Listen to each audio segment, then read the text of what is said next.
Extrait de sa cellule, Dino Scala entre ce matin au tribunal de Valenciennes. Une arrivée discrète, la tête baissée.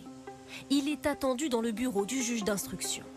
Surnommé le violeur de la Sambre, déjà condamné pour 54 viols et agressions sexuelles, a-t-il fait des victimes supplémentaires? Un interrogatoire de plusieurs heures face au juge. Et à l'issue, Dino Scala repart mis en examen pour 13 nouveaux faits de nature sexuelle. Cathy Richard défend l'une des plaignantes, une jeune femme qui avait 16 ans quand elle a été agressée sexuellement par un homme sur la route de son lycée. Elle se levait à 4 heures du matin, elle prenait le train à 5h30. Elle a été extrêmement violemment agressée par un homme qui lui a frappé la tête à plusieurs reprises contre le mur, elle s'est évanouie.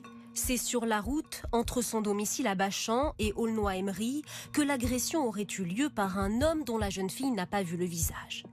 Nous sommes dans la vallée de la Sambre, à 2 pas de la frontière belge, là où Dino Scala a toujours repéré ses victimes.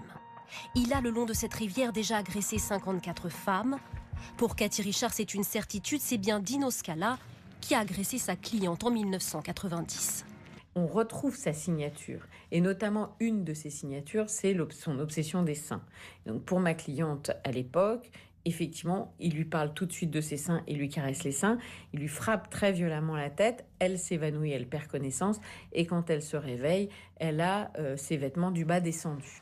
La justice enquêtait depuis 3 ans dans le cadre d'une nouvelle information judiciaire sur 16 nouveaux cas, mais pour l'avocate de Dino Scala, rien ne relie ces nouvelles affaires à son client.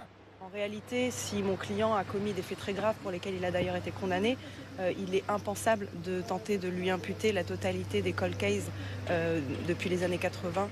Ce soir, Dino Scala est mis en examen pour viol, tentative de viol et atteinte à la pudeur sur 13 nouvelles femmes.